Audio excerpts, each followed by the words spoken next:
Oh, hey, you're up. Oh, hey, you're up. Hit that flying vagina or what? Oh, hey, you're up. You're Oh, gonna hey, die. you're up. Again Hit that flying vagina or again. what? Oh, hey, and you're again. up. Oh, hey, you're up. Hit that flying vagina or what? Oh, hey, you're up. Oh, hey, you're up. Who's Bill Murray? Oh, hey, you're up. Not sure if you remember my name or not. You were pretty wasted last night. I'm Bubbawheat, and you're listening to my podcast, It's Time to Rewind, where we're in the death days of autumn covering the Happy Death Day movies one loop at a time. Today, we're discussing Tree's seventh loop in Happy Death Day 2U, which is the ninth overall loop in that movie that starts in 48 minutes and 34 seconds with Tree waking up in pain, talking in sync with Carter, and ends at 54 minutes and 21 seconds with Tree exploding along with some oxygen tanks and the babyface killer. And joining me today is my guest, Derick from the Underrated Movie Podcast. How are you doing today? I'm doing well. Excited to be talking some time loops with you. Yeah, I've been enjoying this season.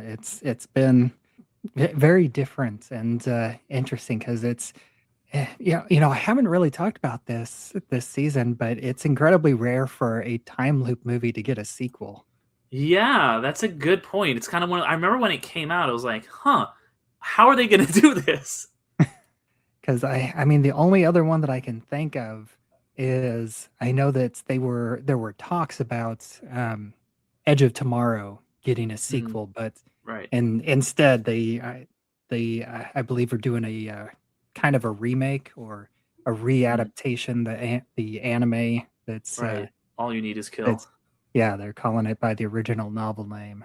Yeah. But yeah, I can't really think of any other time loop sequel. I mean, other than, the pseudo time loops, kind of like Terminator is kind of a time loop because there is Yeah. that, the time travel repeated elements. Right. But But that's a different thing, yeah. Yeah. The only thing I could think of, and it's not a movie, it's a video game, and the original is in a time loop, but the sequel is a time loop, and that's Majora's Mask. Because Ocarina of Time, it's time travel in that movie, but there's no loops, and obviously Majora's Mask is a time loop. Yeah. Right. But but the other thing that I wanted to talk to you about, that I talk to everybody about is what's your history with these two movies? So my history is that this week I watched both of them for the first time in preparation for this podcast. Because I remember when they both came out, 2017, 2019. I'm not the biggest slasher guy, and so I never saw the first one. And then when the second one came out, I was like I said, I was kind of like, how are they even going to do this? So yeah, very fresh eyes on this one. I debated. I was like, maybe I should just go into this blind and not know what to talk about. I was like, no, I can do that. Yeah, I appreciate that. I know in the movies by minutes kind of subgenre that this podcast exists in, there is a handful of people that do they'll guest on episodes and having not watched the entire movie and just watched their block of the movie. And it can be a fun experiment, but I think you get better discussion if you have the grasp of the entire movie as a whole, so you can kind of know where the scene fits into the whole. Exactly. Yeah, that was my thinking too. I was like, it could be a fun bit, but I was like, no, like I really should watch this whole movie, which means I should also watch the first movie. And with you kind of watching the two of them back to back recently, like one thing that I've been talking about and probably will talk about more is how much the second movie has these mirrors to the first movie. Like, what did you think about that? Because I know this scene especially is, has a lot of almost one-to-one mirrors from the similar scene in the first movie. Right. It's funny because I was listening to another one of your episodes, and you guys brought up, as the movie does, Back to the Future 2, because very much that premise that Back to the Future 2 or like Avengers Endgame does, where you were seeing, the same events take place from a new perspective. So I thought that was really interesting. But, as we'll get to, this minute starts off by answering a question that no one had, much like the rest of the movie does. Yeah, and I guess let's go ahead and go into this scene. And I'm gonna just kind of do a quick list of how closely this scene does mirror the same scene in the first movie. Because she wakes up and she fully talks along with Carter with what Carter is saying, where in the first movie she was just kind of silently mouthing along with him. And Carter asks her, "Are you okay?" Tree replies, "Never better." And then Carter eventually repeats, "Are you sure you're okay?" And Tree starts fading. And in this movie, she collapses into Carter, where in the first movie, she collapses into Ryan. And then it fades to black. And Carter is there when Tree wakes up in the hospital, only we don't get the, her scene imagining the babyface killer coming to her, because we're not at that part of that's not as strong a presence in this movie as it was in the first movie. And in this movie, Carter does get a hold of her parents, where in the first movie he tried and failed, said that he couldn't reach her parents. And then we also get the blackouts with the jump scare of Gregory in both movies, followed by the line, "It's okay, he's a friend," by Tree. And then Gregory says, "Sorry, visiting hours are over." And Tree says, "Thanks, Carter." And as he was walking away, he says, "Feel better." And which again, that means that she was blacked out for a good 12-hour period, because this means that it's 9:23 at night, because that's when the blackout happened. And she once again sneaks past the nurse reading the romance novel. And then this is kind of where the two scenes diverge, because in the original, she goes into Gregory's office.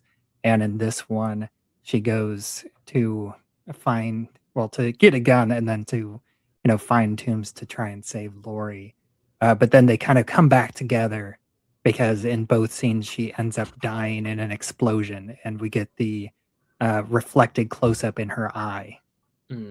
Yeah, and it's interesting because there, like you said, there are so many similarities, which makes the things that are different stand out even more. I think obviously you get that introduction to Gregory in the same way, where it's that jump scare, and in the first one, that's kind of a misdirect, like, oh, is he the killer? This one, might not be a misdirect; it might be playing it a little more straight. We'll just say, and then of course, she starts talking about, oh, like, I guess you know why I missed your class. And then you realize, oh, this reality is different. Gregory doesn't even know who she is, where in, the first one, obviously they're having an affair. Yeah. And then I kind of want to jump back and, let's kind of go back to the beginning of this scene. And, we get her speaking along with Carter. And I do enjoy it, but are you a fan of Supernatural? I've seen a good chunk of Supernatural. I've not been devoted enough to like really get into it, because I know there's like 20 something seasons. Yeah, I feel like this is I think 15 seasons, but yeah, Okay. I've really I watched the first between 5 and 7 seasons, I think. Yeah. But I did want to bring up the mystery spot episode, which is Supernatural's time loop, and I think I had recently seen a clip of it that is kind of them doing this bit, only kind of the best version of this bit, where Sam and Dean are repeating the exact same lines, and it just keeps going and going and going through. And like Dean is trying to throw him off, but Sam is, catching every single, weird thing that Dean is saying to try and trip him up.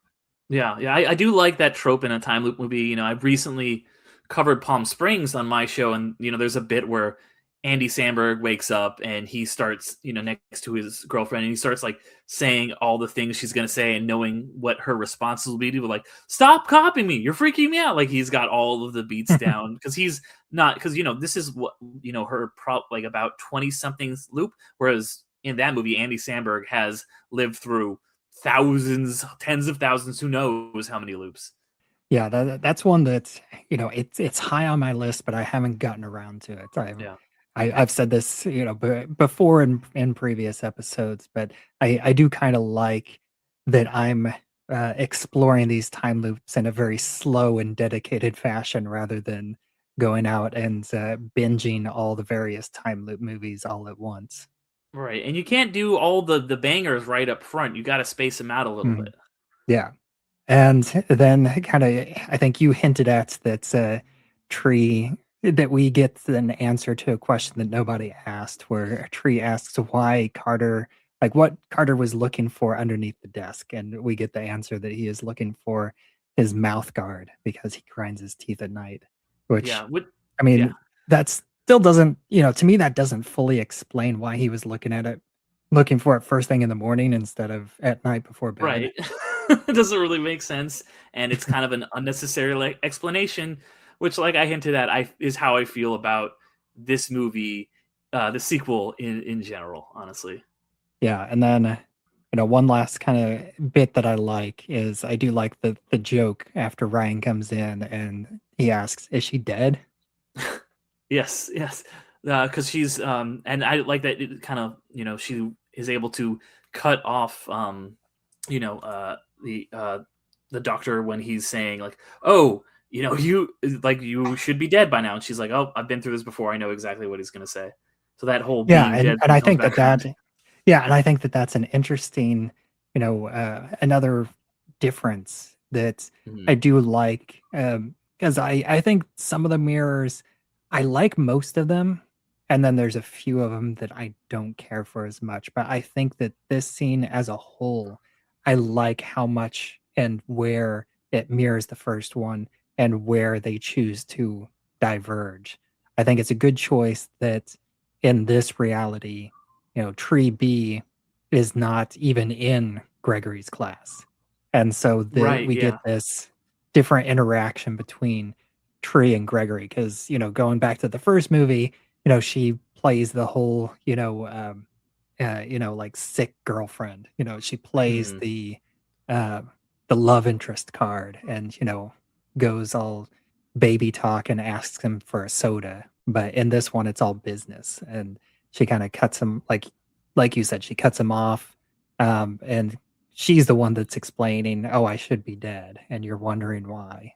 Yeah, yeah. It's also, Gregory kind of he's very much playing the same character, but his, motivations have completely changed, where in the first one he's just kind of a scumbag, and in this one, are we allowed to jump ahead and talk about what happens later, or Oh should I? yeah. Okay, he's like an insane murderer where he's just like Mm. shooting everyone and for reasons that seem to make no sense. It's like, oh, I'm killing you because my wife wanted to kill you, but now I'm killing my wife too. And I'm like, what? What is the reasoning for any of this? Yeah, it's something that I hadn't thought about much because in this reality, for the most part, everyone is kind of a better version of themselves in this Hmm. reality versus Tree's reality because Danielle is nicer. Tree seems to be at least, somewhat nicer. Lori is nicer. Hmm. I think Carter is a little bit worse because, he is at a point where he's willing to basically cheat on Danielle for Tree, at the end Yeah, because they yeah. do kiss at the end of the movie, um, or near the end of the movie. And Gregory is kind of the one that's the worst character because, like you said, he is like a psychotic killer, and Hmm. it is interesting because we get this moment, at after she goes through all the "I should be dead," and then she's like, "Oh, you gotta go save Lori," not Hmm. realizing that she's telling the killer to go to Lori, who he's about to kill anyways. Like, that was Right. his Yeah. plan anyways. He was going to go to Lori and kill her. Hmm. Yeah. It's very much, yeah. They're playing with things. Things are just like slightly different in this reality where everything seems the same, but there's a few things that kind of throw you off. Mhm. And then the only other thing that, I don't like about as much, and I do accept it because it's one of those things where, if it happened differently, the movie would be completely different or there wouldn't be a movie. Hmm. But she was like on death's door like 9 deaths ago. And Yeah. then she's been okay for the past 8 deaths, and then now 9 deaths later, now she's back in the hospital. And then she has, at least one more death after this. Right. Yeah. It feels very much like this is happening because the script needs it to happen at this point. Where, like you said, yeah, in the first one, she's like, "I'm not going to make it very many more deaths." Then she's very cavalier about dying. There's that montage where she dies in all these extravagant ways. But then, at the end of the movie, rather than being like, "Okay, I can die," because they need her to not die in that loop, they're like, "Oh, well, now I can't die anymore." I'm like, okay, like it's very convenient and it doesn't really make sense. Yeah, and another kind of mirror, but another slight difference between the two movies is that this scene happens one overall loop later, Okay. because in the first movie it was the eighth loop and this is the ninth loop. But for Tree, it's Tree's seventh loop. So for Tree, it's one loop earlier. Right. But in both movies, it's the scene right after the montage finishes. Okay. Yeah. So, yeah, you bring up a good point about it being, the loops being kind of different. And one thing that I thought was cool with the way this movie started, and I think the way that this movie was marketed, was that it was going to be like loops for her friends. These other people are going to get loops. Mhm. And we get that a little bit, but then it very quickly goes to, well, Tree is the one looping again. Yeah, I and don't know. and I don't think I mentioned this, back in the first two episodes of the sequel, whenever we were talking about Ryan. But I do Mhm. think it's interesting because um there was actually plans for a Groundhog Day sequel. Okay, I don't interesting. remember how far it went, but I do know that the idea was that Andy McDowell's character, she was going to be reliving the day after Groundhog Day. Okay, yeah, that's an interesting idea. And, to talk a little bit more about Palm Springs, one of the things I think that movie does so well is that, it's seems, so simple, but it's very revolutionary. It's like these two people that are in a loop together, and you get to see their dynamic grow over the course of that loop together. Whereas, this movie kind of wants to do that. It wants to have like, oh, Tree is growing with these people, but there's obviously the romance that gets reset in this one that had from last time. But since they're all the other characters keep resetting, it doesn't allow that dynamic to build like it does in Palm Springs. And I was just kind of hoping in this one that they would do something. They do obviously do something different. They completely shift genres, but I would have really liked to see when we get that initial loop from a new character's perspective. It's like, oh, is this what we're doing? And it's not. Yeah. And then, after Tree sends off Gregory, she then escapes and then sneaks past the nurse in the same way as the first movie. And I have talked about this earlier, but once again, I want to point out that I just love how this movie brings back all these same actors in these minor roles. So, like, it's fantastic, like, how well they recreated the look of this scene, even though it was filmed, like, 3 3 or 4 years later, Yeah, it or is I think 2 years impressive. later. Yeah, yeah, it is very impressive. And I was thinking about, when she goes and meets her dad, and I'm like, oh wow, like even the extras in the background look the same. It's very impressive. It's just like, yeah, like right down to a T, even with the big, pretty, couple year production gap, that they were able to recreate it. And they do a lot. Like even that spooky appearance of Gregory is very much beat for Mm, beat the same. It looks like they shot these movies back to back when they clearly didn't. yeah, and they got the same actress, for the nurse, the same Mhm. actor as for the security guard, and, they bring, Toombs back, Rob Mello, just for which it's been a while since I've watched the end of this movie, so I don't remember if he comes back in the last loop or not. Yeah, I was kind of impressed that they got so many people back, because especially a lot of these actors are not like huge names. A lot of them don't even have Wikipedia pages. So, I feel like a lot of them are probably like local actors or, stage actors and stuff like that. Mhm. Obviously you've got a couple people that are like, you've got Ruby Modine, whose dad is Matthew Modine, but a lot of these people are not huge names. So to manage to get all these people back when they might have, it's like, I think of shows like Lost that there's the background actors would occasionally change because production is hard to keep extras like that, and that's was a ongoing show rather than this is a movie that ended and then production capped or started back up, a couple of years later. Yeah. And then Tree, knocks out the security guard with a phone, catching him after he went to the bathroom. Mm-hmm. And I just, I'm laughing because, as I'm kind of scrolling through the clip on my phone, or on my computer here, just Jessica Roth's face whenever she says sorry. It's just such a goofy look on her face. Just made me laugh. Yeah, she is fantastic in these movies, and Mhm. I'm kind of surprised she hasn't really broken out since then. Yeah, I think she really carries this movie, and Mhm. it makes perfect sense. As much as I think it would have been an interesting change of pace to follow Ryan for the entire movie, I do think that it was the right choice to go back to Tree because I think Mhm. and again, I feel like this is the second time that I've said this podcast. No offense to Fivu, who plays Ryan, but Jessica Roth is really the right leading actress for this franchise.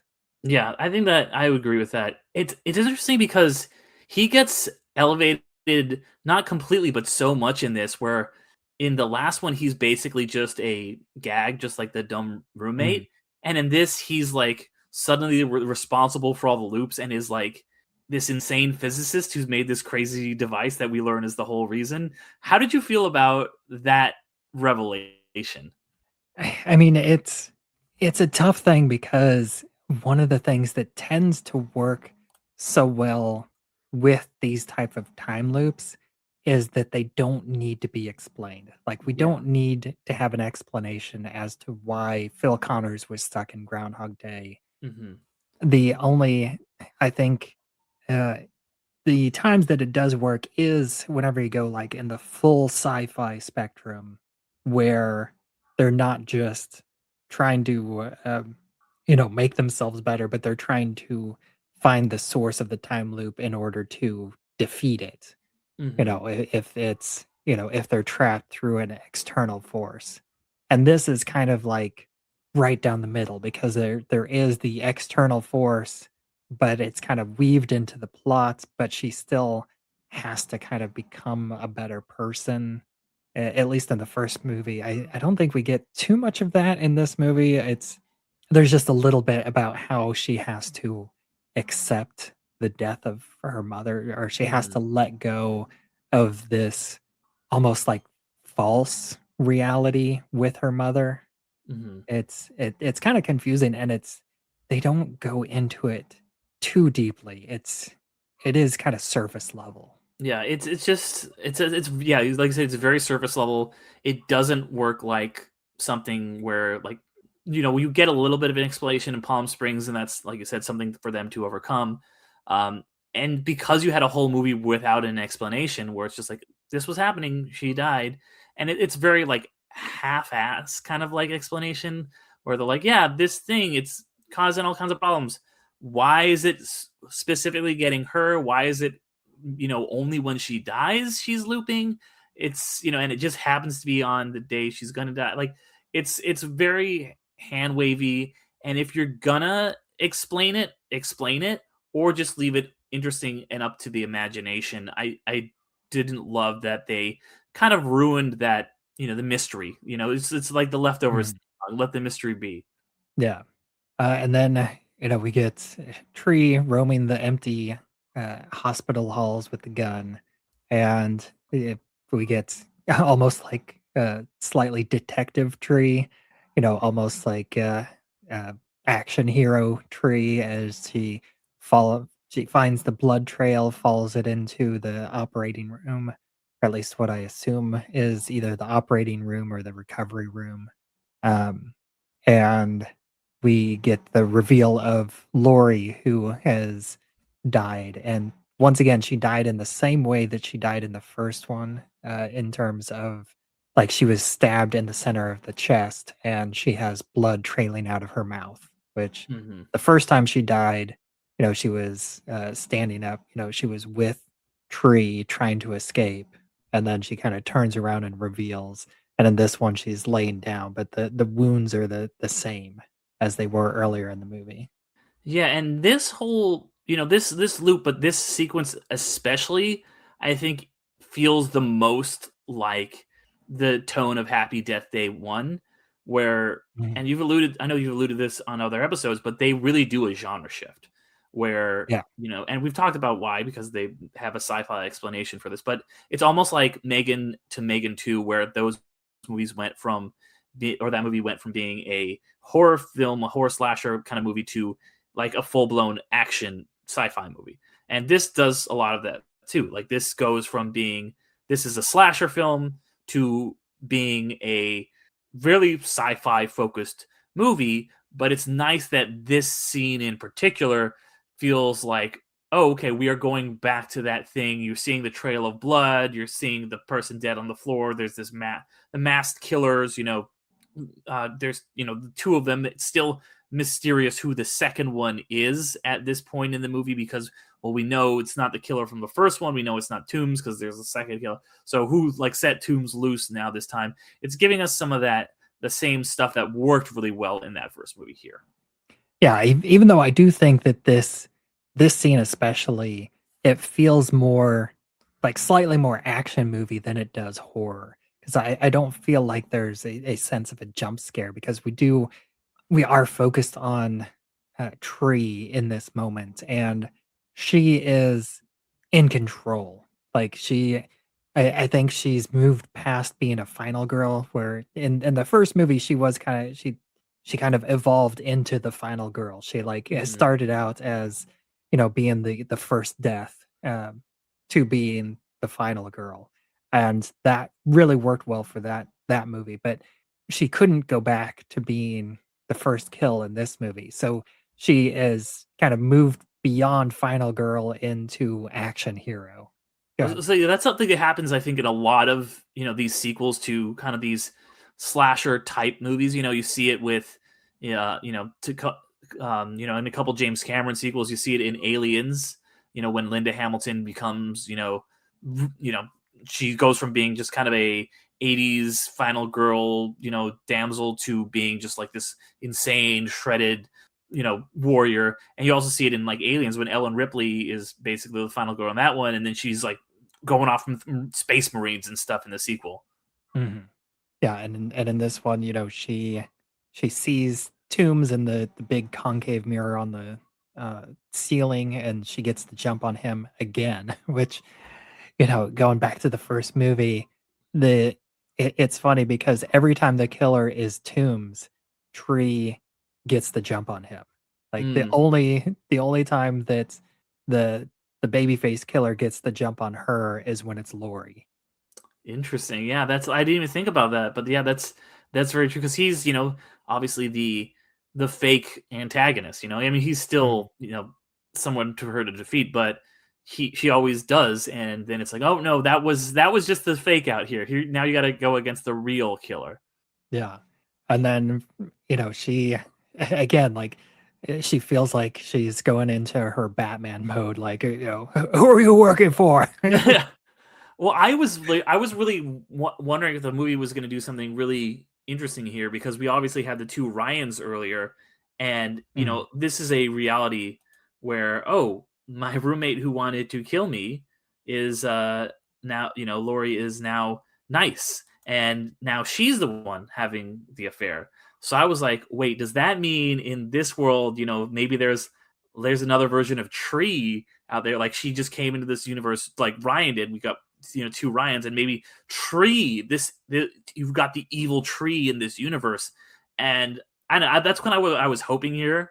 It didn't pan out that way, but I was kind of thought they were dropping some hints towards that. Yeah, and it's funny that you mentioned that, and kind of sneak peek behind, the production of this podcast, but I recorded next week's episode yesterday, and so next week we kind of talk about how, from Tree B's perspective, this tree is kind of her villain because she is trying to take over her life and trying to keep Tree B in original Tree's reality where her mom died 3 years ago and her roommate's trying to kill her, like that. from Right. from the Tree from this universe's perspective, shifting universes is a big downgrade. Right. Yeah. Yeah. It's almost like, Wanda Maximoff looking for a universe where she can, find her kids. And then, to that Wanda, she's just a mom with some kids. And then this is all powerful, alternate version of her is coming for her. So, yeah, it's not exactly the same, but it's kind of like, yeah, I get what you're saying about like this Mhm. being, the quote unquote dark side, like, kicking, you have this nice reality where your roommate likes you, your mom is still alive, and then someone's coming to just snatch it from you. Yeah, and then the one, like, nice horror movie beat is, whenever, like, right after she's questioning Toombs on the ground, and then she, like, stands up, and then we get the curtain just slowly being pushed aside with the reveal of the second babyface killer right behind Mhm. her, and gets which, again, spoiler alert, but this is most likely Gregory. Yeah. Yeah, which I mean, his characterization, like I alluded to earlier, doesn't make a lot of sense to me in this movie, and and it kind of robs that fake out moment of its meaning, where it's like, oh, it's not him, and it's just like, okay, so it's just a spooky moment with the actual killer. Then it's not quite as cool, in my opinion. Yeah, and then she again kind of gets her action movie line, where, they're struggling and Tree still has the gun, and then she says, "Fine, I go, you go," and then, shoots the, uh, most likely oxygen tanks. It doesn't say oxygen, it just has the flammable gas, uh, label, but, being in a, hospital, it's most likely oxygen. Yeah, yeah, which is funny because, like, that's such an action movie cliche of like shooting the tank of whatever gas or flammable, gas or whatever it might be, and then it blowing up. Which is funny because years back now, the MythBusters did that and proved that's not how that works at all. Mhm. Yeah, but, I mean, it's movie logic, so Right? Yeah, it's very much like, playing by it's established itself as this is the kind of movie this is, so it works. yeah, and then, and again, this is something that I talk about next week, and it's also something that listeners, won't be able to tell, that I've done because the way that I broke up the loops, the first time around, I included the flames reflected in her eye, the close up at the end of the hospital loop. But in this one, I think just the way that it was cut and how everything works, it made sense that that should be the beginning of the next loop. Mm. Yeah, I mean that makes sense.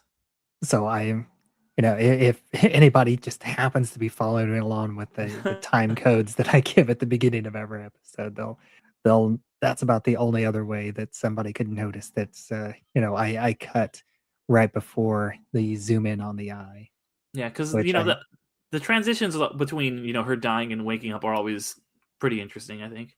yeah, they do some interesting ones, and I think both movies have some interesting moments, and I think that the first movie has kind of the more interesting moments. This one, it's they're still good, but they're just a little bit diminished because they are mostly just a copy. This one is Yeah. a literal direct copy from the first movie, which, it was great the first time around, and it's good that it mirrors it, but, a part of me is like, it's also feels just a little bit lazy. Yeah, it's this movie, it just, that's a problem with all sequels, but especially a problem for a movie from a genre where sequels are, you've really got to come up with some backwards logic to get a sequel made. So yeah, I think this one had a tough time figuring out the need for it to exist, and because of that, reworking a lot of the same beats, because time loop movies are already on their own so repetitive, and now you're getting one even level further where you're repeating what was already repeated ad nauseum in the first movie in the second movie, and it's gonna be some diminishing returns, I think. Yeah, and that's something that I've noticed. I wouldn't go so far as to say that breaking this movie down the way that I'm doing is ruining this movie for me, but it is, taking it down a notch. And this is kind of the first movie that I've dissected like this where it's done that for me because most of the other movies and TV episodes that I've covered, breaking it down has honestly elevated them in my opinion as I've found a bunch of new details that I've missed and this one it's like the details that I'm finding I don't like as much. Yeah, that's fair. That makes sense because I think when you look at a time loop movie with such a fine tooth comb, like because they are built from the ground up to be like, wow, look at this little thing we put in this loop, and then you'll notice it later, and then when you go back and look at it, it makes a lot more sense. Whereas now that you have the sequel, there's a lot of stuff that is cropping up that was not necessarily meant to be looked at, to be revisited. Whereas in the first one, everything that you see is meant to be revisited in some way. And it's like, oh, now we're doing this again. So without the initial planning there, it's gonna suffer. Yeah.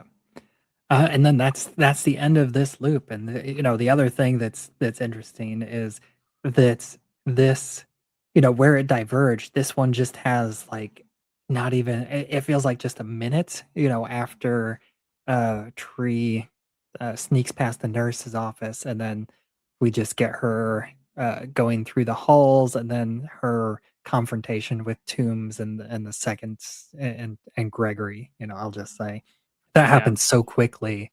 Where in the first movie, it was such a long, drawn out, interesting horror movie-esque scene with the car park and the fake out with the her getting to the police officer, and that also had some comedy, but that was like such a big, long, extended scene, and this one is so short and truncated. Yeah, absolutely. And I think that is, once again, that's a victim of being this kind of sequel, where a lot of that first movie, the reason it works so well is because of the mystery. Because it's a time loop, but it's also a slasher, but it's also a whodunit, where you're trying to figure out who this masked killer is, so you can get these long extended sequences where it's like giving you lots of new information, whereas you're not getting any new information here other than like it's information that you already have that might be tweaked a little, but it's still stuff we already know. We already know that Gregory is having an affair. It's just with a different person. We already know what's the schedule with the guard. We already know like all of these things. So it can't take its time because it's not gonna tell us what we don't already know. So it does kind of have to rush through some of these things. Yeah, and we also just got done with like a 10 minutes montage where we completely ignored the babyface killer. Right. It was Yeah. Tree killing herself, and in these very heightened comedy suicides. Where I mean the montage in the first movie was also funny, but there were still at least elements of horror because she was being killed each time, and she was like going through the suspect list. But this one, and it was something that I didn't talk about as I went through the montage because I didn't really think about it now. Is we didn't really get any forward momentum because it was we just had a list of algorithms that we didn't see that she was going through, and so we don't yes, each loop they were crossing off, probably more than one algorithm and, each day, but that's not progress that we as an audience really saw. It was, at the start of the montage and then the end of the montage, they got to the right algorithm where in the first movie, we were crossing off a list of suspects and those were suspects that the audience knew. And so like we were kind of mentally crossing them off with Tree as we went through the montage. Yeah, and it does feel like a lot of the tension is robbed because of this preceding montage, where there's so much great tension in that first one because yeah, we understand because we're audience, we they even allude to Groundhog Day at the end of the movie. We think we know the rules of time loop movies, and you can just die and die and die, and we start to realize like no, there is a limit. She is starting to, as Gregory reveals, like be like physically is taking a toll on her. So by the end of it, we're like, okay, well, like, she can't die that many more times, so she will probably die for good. And because this movie needs to happen, it needs to have her die more times.